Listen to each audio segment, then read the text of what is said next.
Hi, everyone. I'm RJ Broadhead with Sportsnet, and we're looking back at the Memorial Cup champions over the past decade or so, and we're in 2012 now, and joining me is head coach Eric Veilleux. He was the coach of the Shawinigan Cataractes, now with the Syracuse Crunch. First of all, Eric, just how are you doing? You staying healthy? Just tell us how things are. Yeah, I'm doing fine. Obviously we had to leave quick like everybody else in hockey and pretty much in everything. I'm now in Victoriaville, my mom's place, and trying to keep busy, working out. And we do have obviously a few Zoom calls. I just had one actually with our Crunch staff today, at 2. So we're trying to be proactive, and we're a little anxious obviously for it to start again. We don't know much about when, but still we're still chatting and talking about the year last year and getting ready for next season.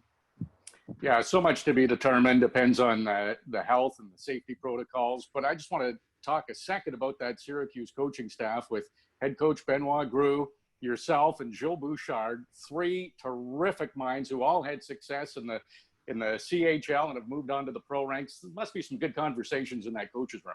There are. It's it's a lot of fun, and we're able to challenge each other. And Ben obviously gets the last word, of it all. But you know what? There's some.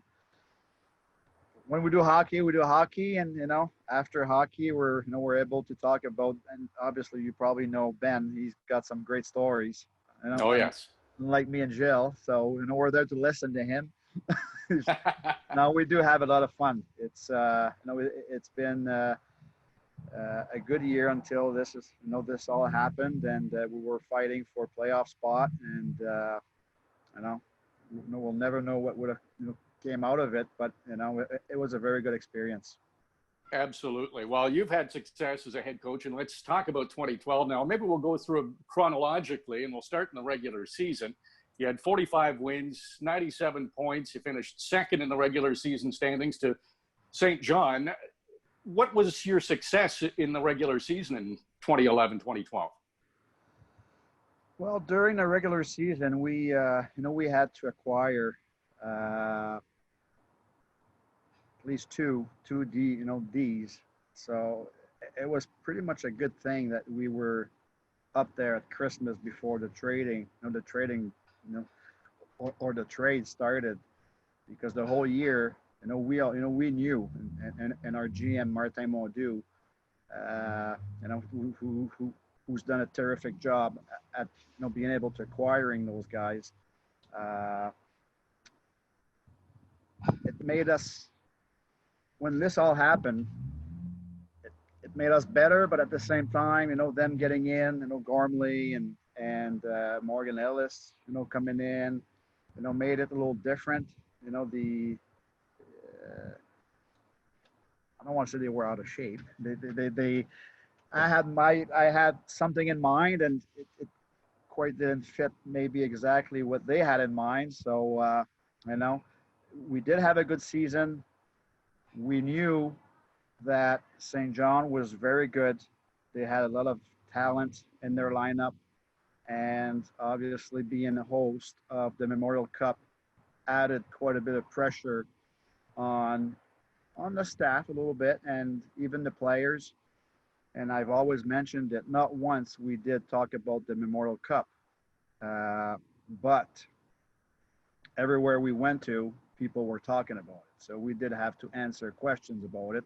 It was always the same answer, but it's always there at the back of your mind. And the regular season, went through, and we went on to the first round and playing Rwanda, and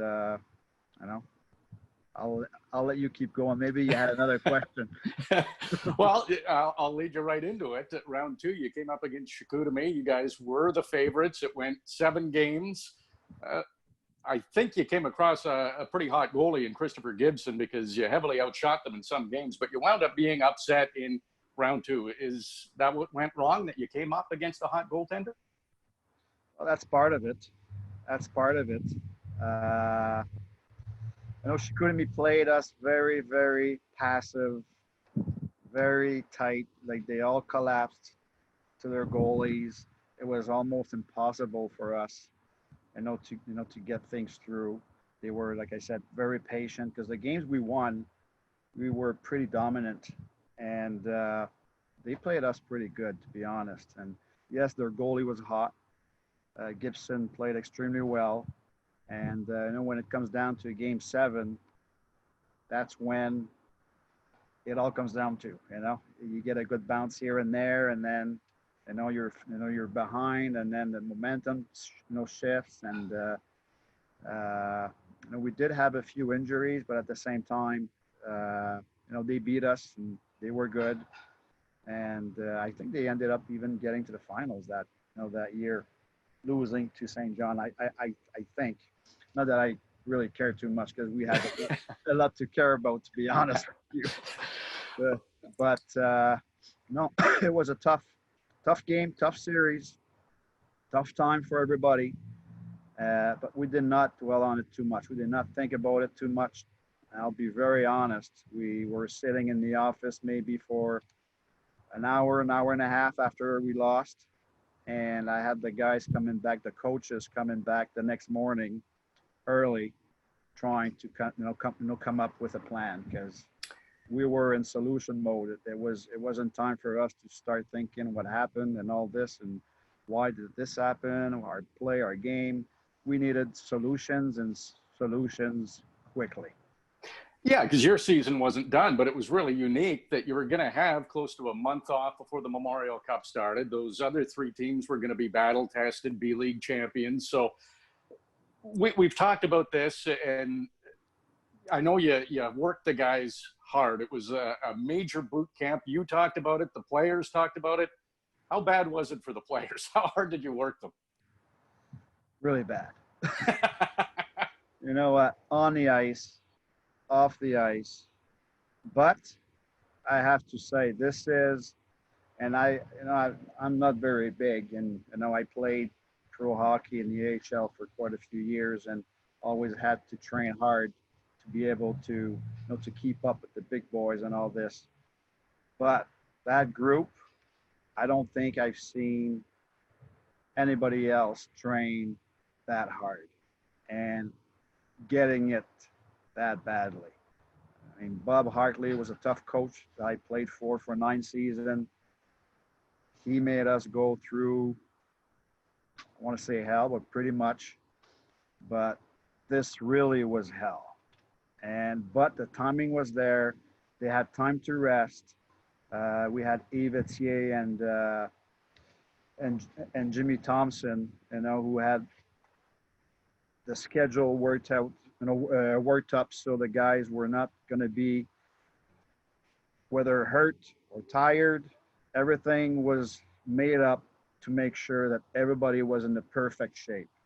And if every hockey players would work out this way a month going into their training camp, maybe they would have to add some NHL teams. I don't know. Because you know what? It was very tough. Yeah, well, you kind of made the template for other hosts down the road. I know Saskatoon in 2013, Windsor in 2017, they were both out early as hosts. And I know some of them either got in touch with you or some of your coaching staff to kind of find out what you did and how you were successful. But you mentioned Bob Hartley, and you brought him in during that time off, did you not? Yeah, and you know what? It was mostly for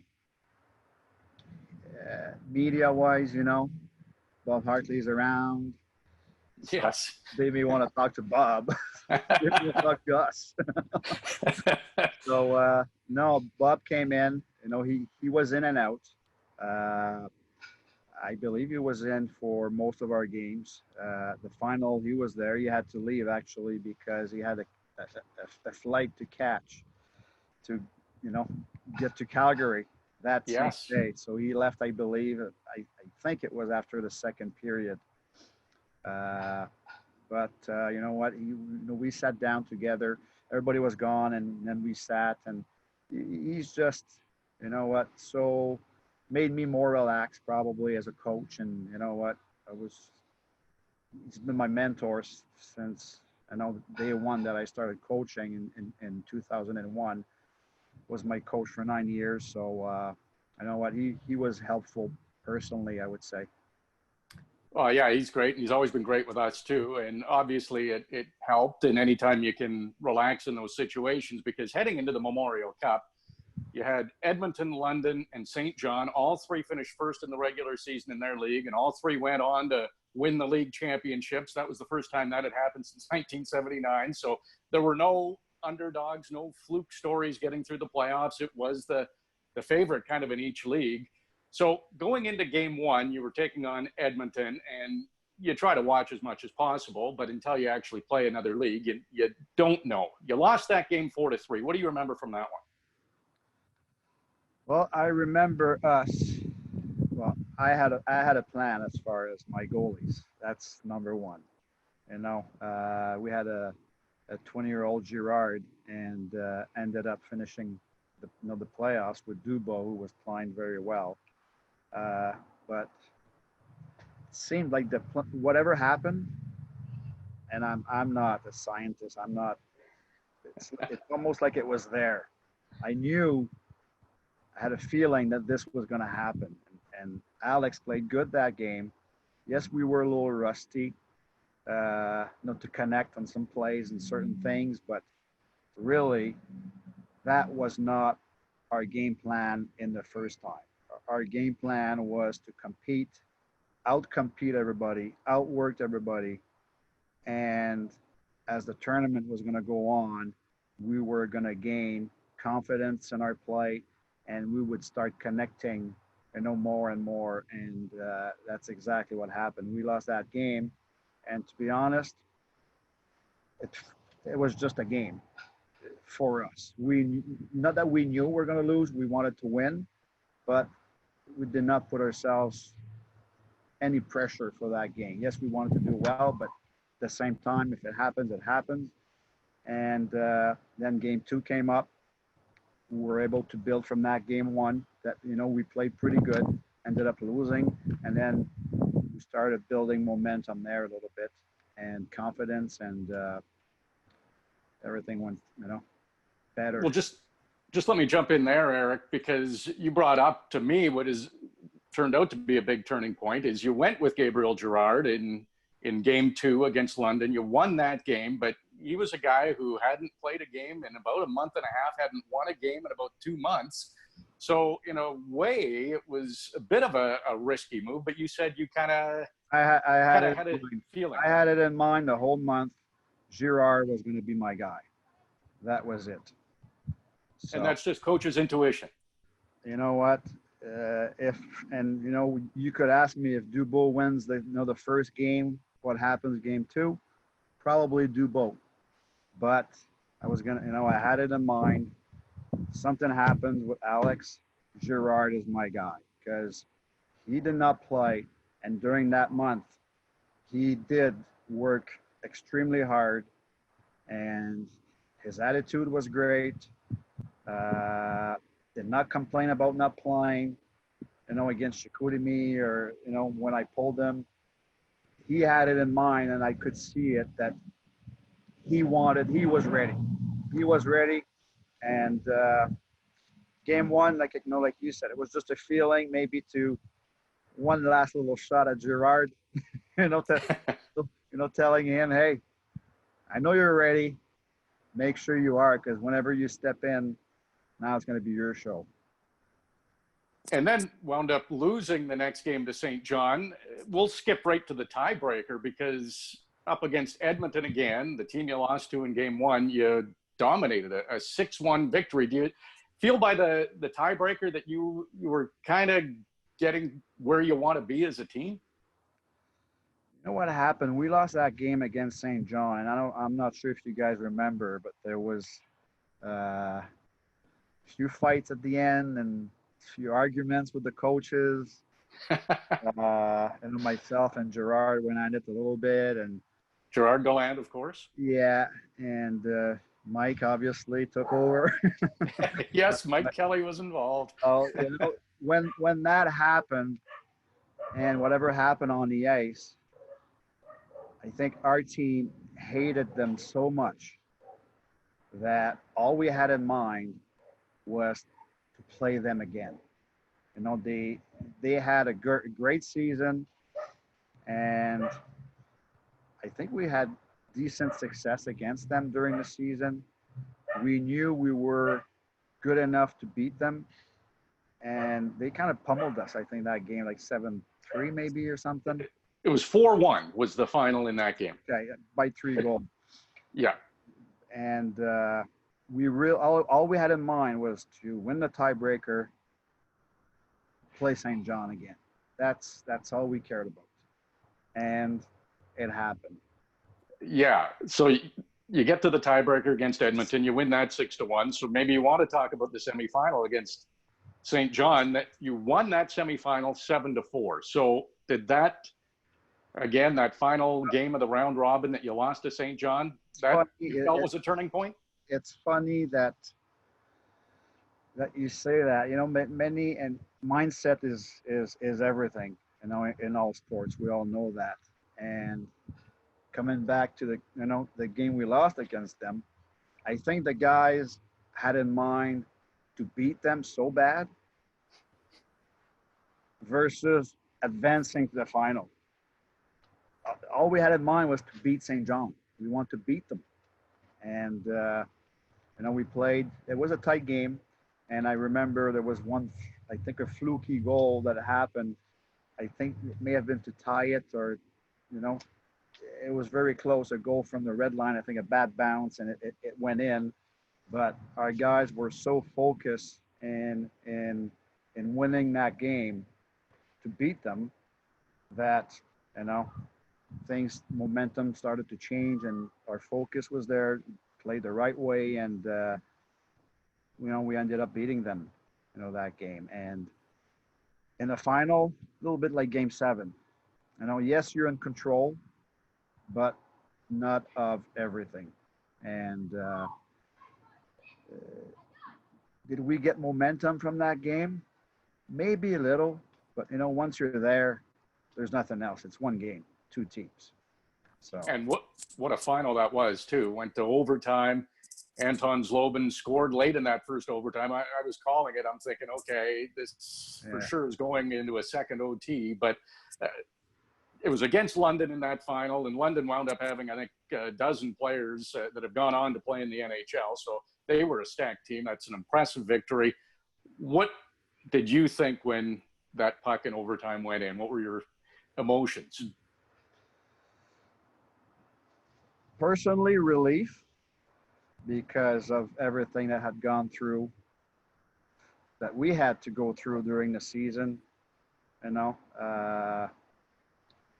possibly maybe getting fired and all that stuff. So it made it tough on the whole staff. But mostly pride for everybody around, whether it being the staff, our players, the organization, the fans, my family, everybody's family. It was like, good.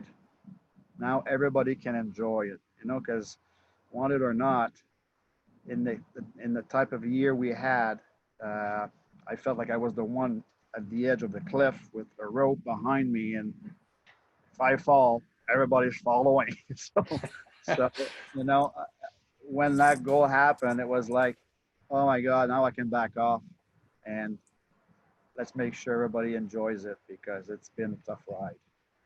Yeah, it was just the crowd the whole time, the horns in that building, the ice. I remember the ice issues, and Mike Craig, Dan Craig's son, came in and really saved the event. But the town didn't sleep that night after winning the championship, as I recall.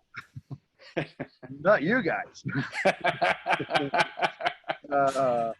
No, you know what? I stayed in the office for, I think it was like till 4, went to the bar, and the guys were already gone, and went home, cut the newspaper, and just sat there and relaxed for a little bit. That's all I did. Well, then you went on to some success in Baie-Comeau, head coach in the American Hockey League, back to Halifax last year, now back to the American Hockey League with Syracuse. But 6 games. You played 6 games in 10 days. You played in the last 4 games.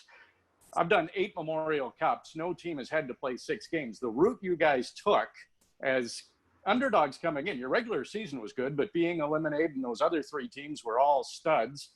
So when you look back at it, I haven't seen a team since 2012 that's had a tougher route to win a Memorial Cup. Yeah, no, and you know what? It probably happened that way, but the original plan that we had made us not worried about this happening.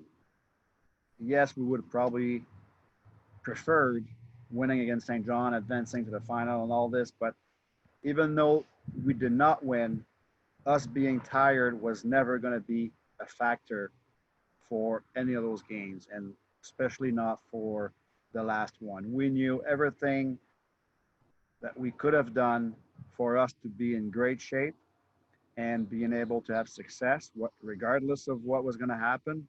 We knew we had done it, and the guys, I think, really, really felt comfortable, never complained about, oh, we lost to St. John, we could have been to the final, and the only thing the guys were doing was looking forward to the next game we had to play. That was it. We knew we were going to be in tip-top shape. So that's the feeling I strongly believe the guys, our players had. And that's the one advantage you have. Those teams, yes, they're battle tested. Yeah, they're playing at the peak of their game. However, maybe they're not 100% healthy and maybe a little bit fatigued. So you played to your one advantage, and that is to be as healthy and as conditioned as possible. Exactly. And you know what? I don't want to say we got lucky. We did work for what was accomplished at the same time.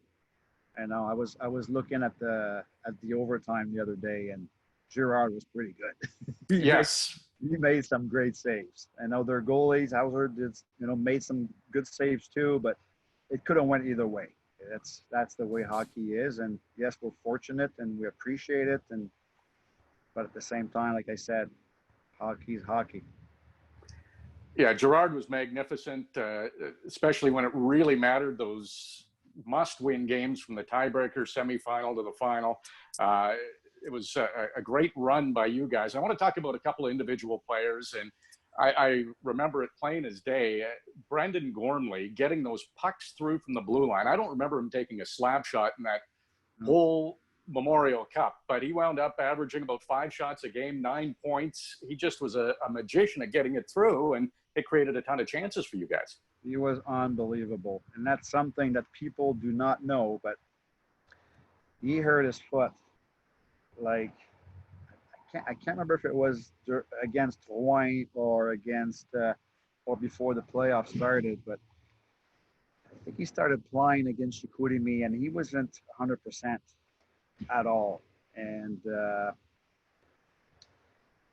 yes, I did ride him a little bit, because when he came in, I felt he was not in the shape that I wanted him to be and play at.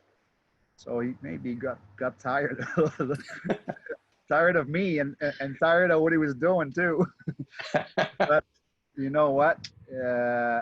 We saw the Brendan Gormley that we knew about, and that he was in Moncton, and he was extremely, extremely good. And after losing against Chicoutimi, when a team collapsed that way, sometimes you're trying to do everything, and okay, let's do some scissors here. Maybe they're going to bite and blah, blah, blah. We were almost trying to reinvent hockey in that series. And Memorial Cup for us was, you know what? We just play hockey. Play hard, compete, keep it simple, pucks at the net, traffic there. And he was there to get his shots through pretty much every time. So he was outstanding.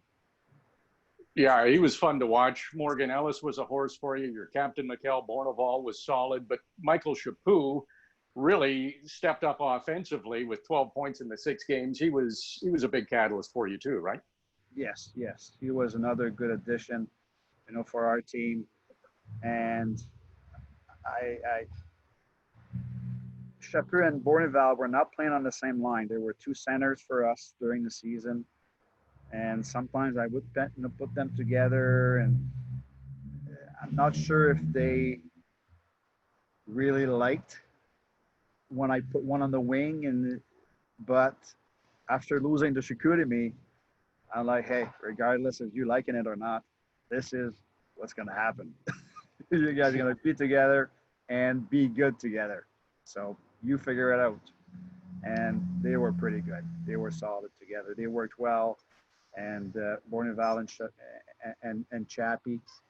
But Chappie was a horse, like you said, heavy. He could make plays. He had a great tournament, obviously. Yeah, he was really good. Anything else that we haven't covered that stands out to you from that 2012 championship? Well, we pretty much went through it all. It's like I said, it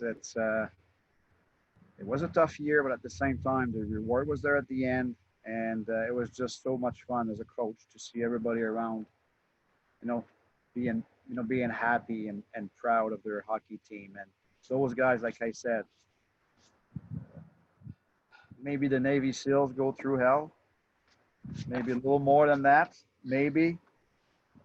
Probably, I would assume, but for a hockey team to train that hard, I mean, I think guys had a hard time going to the bathroom sometimes. Like they could barely sit. It was not fun. And even me as a coach, sometimes I would do it because we had talked about it with our conditioning coach. He's like, no, it's like, keep going. And I would be tough on them, and then I would turn around and have a little grind, and I think we did a pretty good job. Yeah, and for players, if you're told, hey, you do this, you're going to win a championship, you never know what's at the end. But in this case, I know. So that's why paid off. As a coach, it's a big relief. When you go, you have them go through hell like this, and nothing happens at the end. Maybe training camp was not as much fun as we thought, but now we can talk about it, and I'll be happy about it. Absolutely. It's in the record books as a 2012 Memorial Cup championship. Eric, I want to thank you for talking about that championship. You've got a terrific CHL resume, and now in the pro ranks. Best of luck, and look forward to seeing you soon. Thanks again. Thanks, RJ. Always a pleasure.